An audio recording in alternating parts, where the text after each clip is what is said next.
안녕하십니까. 오늘은 1919년 3.1운동의 102주년 되는 날입니다. 공교롭게 오늘도 비가 옵니다. 해외에 계시는 분들은 그쪽은 비가 안 오시겠죠? 지난 8월 15일에도 비가 왔습니다. 그때는 정부가 그래도 최소한도 100명 정도 집회를 허가해서 동아면세점 앞에서 합법적인 집회를 했는데 그 100명 허가된 집회에 수십만의 사람들이 몰려들어 가지고 저도 불법 집회했다고, 집시법 위반했다고 해서 같이 했던 김수열 동자하고 같이 국립호텔에 가서 공짜밥 81일 동안 얻어먹고 왔습니다. 그러나 그때는 전국의 많은 사람들이 광화문 광장을 가득 채웠습니다. 아무도 그 문제를 공식적으로 얘기하지 않습니다만은 양심적으로 얘기해서 제가 서 있던 자리에서 적어도 20만 이상의 사람들이 보였습니다. 그 뒤에 옆에도 아주 많았습니다. 장대 같은 비가 내렸습니다. 그때 모든 언론은 그날 200mm 이상의 비가 온다고 엄포성 발언을 계속 시간마다 했습니다. 그럼에도 불구하고 많은 사람들이 광화문 광장을 가득 채웠습니다. 연설을 하나마나 잘 들리지도 않았습니다. 정광훈 목사는 와서 한 5, 6분 하다가 그냥 가버리셨고, 저는 뭐 또 읽을 계획이 있었는데 그게 바빠서 그것도 취소해버렸습니다. 다만 그 자리에 여러분들이 오셨다는 것만으로도 우리는 감동했습니다. 오셔서 아무 얘기도 안 하고 구호도 외치지도 않았는데 적어도 그 자리에 오셨다는 것만으로도 우리가 문재인 정부에 대해서 당신들을 절대로 용인할 수 없다는 무언의 메시지가 모든 국민, 5천만 국민, 그리고 해외에 계시는 8천만 동포, 800만 동포, 북한의 2,400만 동포까지 8천만 민족에게 감동 깊게 그 메시지가 전달됐다고 저는 생각합니다. 그런데 오늘 또 비가 옵니다. 102년 전에도 그렇게 비가 왔을지 모르겠습니다. 안 왔을 거예요. 102년 전에는 저 청란의 아우네 장터에서는 유관수 누나가 소리 높이 만세를 외쳤고, 지금 이 시간에도 전국 각지에서 적게 크게 많은 사람들이 만세 부르고 기자회견을 하고 있습니다. 아마 대구 북성로, 인천의 연안부두, 부산의 어도부두, 그리고 만약 광주 광역시 구 전남 도청 앞에서 그런 사람들이 모여 있다면은 이 나라 자유민주주의가 훨씬 더 빨리 회복될 수 있으리라는 그런 안타까움을 가져봅니다. 이제 3.1운동 본론으로 돌아가겠습니다. 오늘 문재인 대통령이, 하도 대통령이라고 부르지 말라고 그냥 제 댓글에 수백 개가 떠서 그냥 한 번만 부르고 그냥 그 다음에는 이름 부르겠습니다. 아침에 연설을 하는 거 보니까 참 기가 막혀요. 우선 탁현민 비서관이 연출을 좀 잘못한 것 같아요. 아니, 국민을 보고 얘기를 해야 하는데 카메라가 저쪽에서가 계속 왼쪽만 보고 있더라고요. 아마 프롬프터가 거기 있었던 모양이에요. 그 양반 프롬프터 없으면 연설을 못하는 분이니까. 그래서 저는 그걸 보면서 저 양반은 좌익이 돼서 맨날 왼쪽만 보고 연설을 하나 보다 하고 농담을 했는데, 그 연설에 K방역만 열심히 PR을 하더라고요. 1918년에 있었던 스페인 독감에 전 세계 수천만의 사람들이 당했습니다. 일본이 잘 관리를 안 해서 조선민이 16만 명이나 죽었는데 요새 그에 비하면 아주 적게 우리는 사망자를 가지고 있다는 자랑스럽게 얘기했는데, 당시에 의료체제가 충분하지 않았기 때문에 일본도 2,300만의 인구 중에서 39만이 죽었습니다. 그리고 그 스페인 독감이 프랑스나 미국이나 아니면 중국에서 출몰 했다고 아직도 규명이 되지 않았습니다. 중요한 것은 중국도 거기에 포함되어 있습니다. 그런데 이번에 코로나는 중국에서 오는 것이 거의 확실합니다. 거의 확실해가지고 이게 들어올까 말까 할 때 우리는 그냥 같이 동고동락한다고 그걸 받아들였고, 중국 사람 8만 명씩 모시지 않았습니까? 중국하고 같은 뿌리를 가지고 있는 대만은 딱 끊어버렸어요. 대만은 오늘 현재로 914명이 감염돼서 974명 이상 감염돼서 그중에 917명이 완치되고 사망자는 9명에 불과합니다. 여러분 9에다 00이 없고 그냥 9명에 돌아갑니다.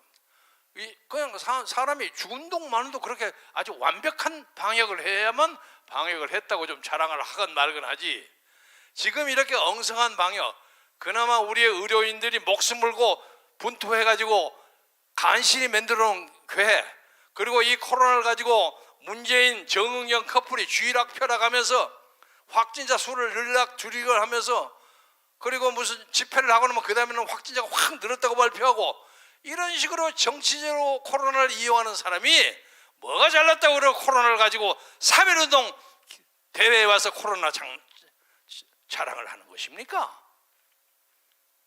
제가 지난 며칠 전에 문재인은 정치적 공황 상태에 빠진 것 같다 하는 표현을 했습니다. 공황이라는 것은 의학적 용어 아닙니까? 그런데 이 양반이 뭐 하는 걸 보니까 보통 정상적인 사람으로서는 생각할 수 없는 일만 골라서 해요. 그 참 묘해요. 그리고 법무부 장관으로 뽑았던 추미애, 그 전에 조국, 추미애, 박범계, 이 사람들이 전부 이 나라를 난도질 치고 있어요. 기가 막혀요.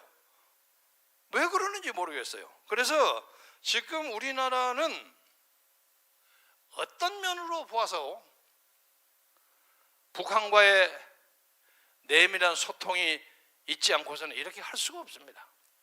국가정보원 보세요. 국가정보원의 대공 사찰 기능을 싹 빼버린다고 그랬어요.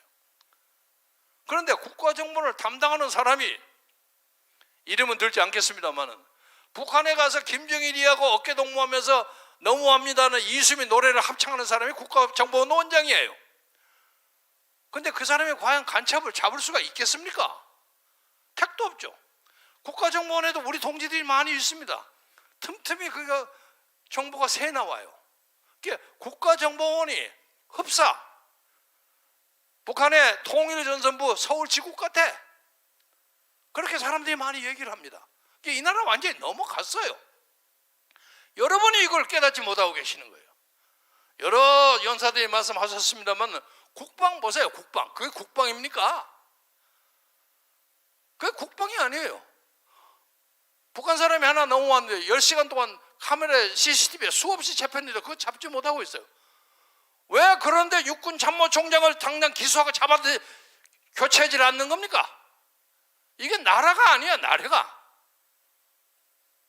그래서 이 모든 것이 제가 보기에는 이 나라의 건국의 근간인 한미동맹을 깨부셔버리고 그 한미동맹의 그 자리에 인이 동맹이 들어선 것 같아요.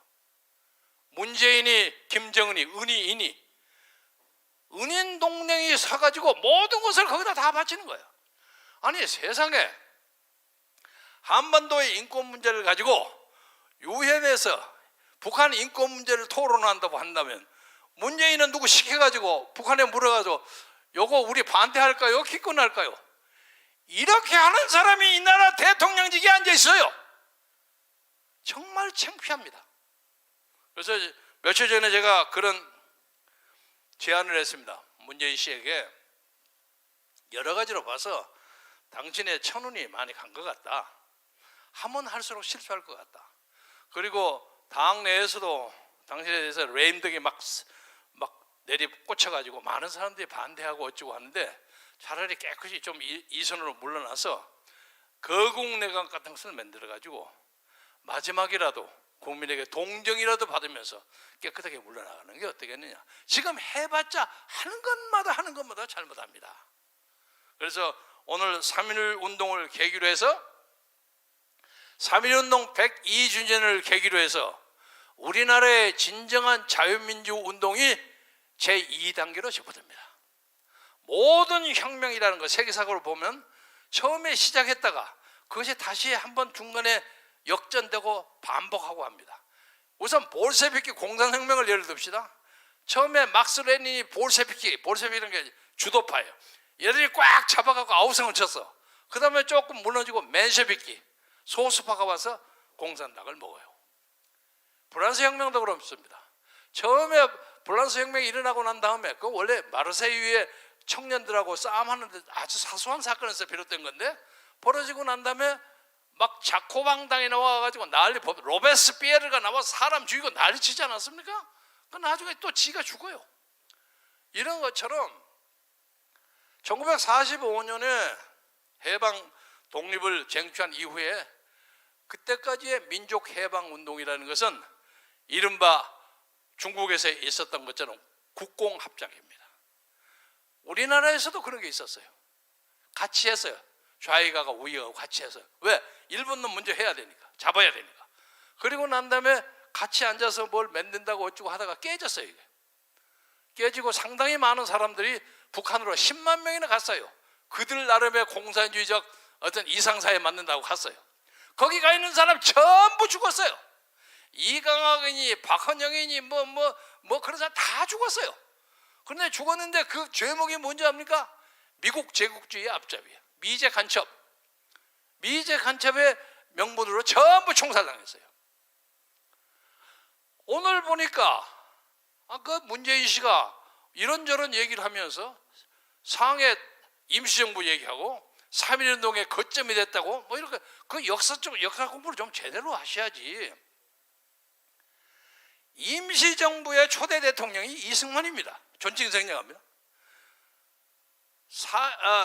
김이 독립선언, 소위 1919년에 독립만세 사건의 배후, 이걸 조정한 사람이 미국에 있었던 이승만 박사입니다.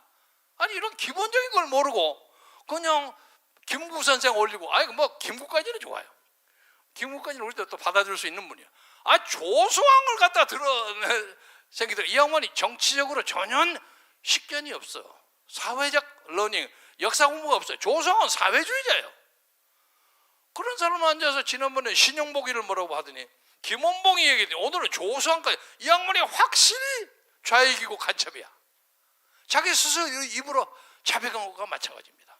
따라서 우리는 이제 흥분하지 않고 냉정하게 우리 5천만 국민의 안위를 생각해야 되기 때문에 이거 폭력적으로 벌리면 안 됩니다. 차근차근하게 침착하게 이 주사파 정권을 한국의 의정사에서, 헌정사에서 걷어내야 합니다. 그렇지 않고는 우리 국민이 갈 길이 없습니다.